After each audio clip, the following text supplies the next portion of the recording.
Hi friends, எல்லாருக்கும் வணக்கங்க.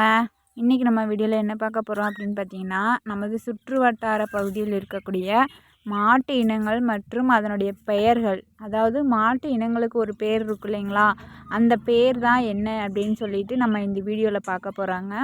அதுக்கு முன்னாடி என்னோடய சேனலை இப்போ தான் புதுசாக பார்க்குறீங்க அப்படின்னா லைக் பண்ணிக்கோங்க, ஷேர் பண்ணிக்கோங்க, மறக்காமல் சப்ஸ்கிரைப் பண்ணிக்கோங்க.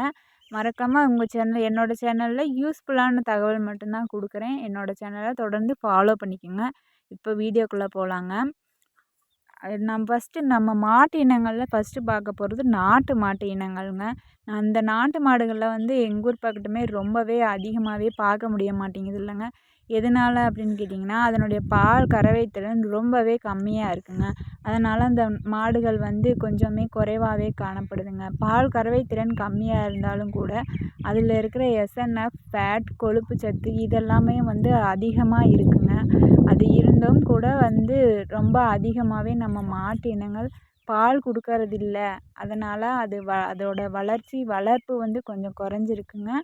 அப்புறங்க ஹெச்எஃப், மொட்டை மாடுகள், ஜெர்சி, அப்புறம் வந்து கிர்ரு, மோரிஸ், சிந்து, இந்த கலப்பின மாடுகள், இந்த மாடுகள் தாங்க நம்ம ஏரியா பக்கத்து ரொம்பவே இருக்குது. எனக்கு தெரிஞ்சதை நான் சொல்லியிருக்கேங்க. தெரியாததை நான் கேட்டு உங்கள்கிட்ட சொல்கிறேங்க. உங்களுக்கு தெரிஞ்சது என்னென்ன மாடுகள் தெரியும் அப்படின்னு சொல்லிட்டு என்னோடய கமெண்ட் பாக்ஸில் சொல்லுங்கங்க. இப்போ வந்து நம்ம இந்தியா தாங்க பால் உற்பத்தியில் முதலிடமாக இருக்குங்க. அப்படி பால் உற்பத்தியில் முதலிடம் இருக்கணும் அப்படின்ட்டா நிறைய அளவு பால் கறக்கிற மாடுகளை நம்ம வந்து வாங்கி வளர்க்கணுங்க. அந்த மாதிரி கறக்கும்போது நமக்கும் லாபம் கிடைக்கிது இல்லைங்களா.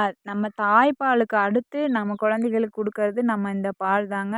கண்டிப்பாக இந்த பாலை வந்து சுத்தமாக நம்ம கொடுக்கணுங்க. அப்புறம் வந்து நம்ம பண்ணைகளில் வளர்க்கக்கூடிய மொட்டை மாடுகள், ஹெச்எஃப், அந்த மாடுகள் பற்றி இப்போ கொஞ்சம் பார்க்கலாங்க. ஹெச்எஃப் மாடுகளை பொறுத்த வரைக்கும் காரி சட்டை அந்த மாதிரி கருப்பு வெள்ளையில் தாங்க இருக்கும். கருப்பு வெள்ளையில் இருக்குங்க. இருந்தாலும் கூட அவங்க வந்து வெயிலுக்கு தாங்க மாட்டாங்கங்க. நிழல்லையே கட்டி வச்சு தீனி போட்டு தண்ணி குடிக்கணுங்க.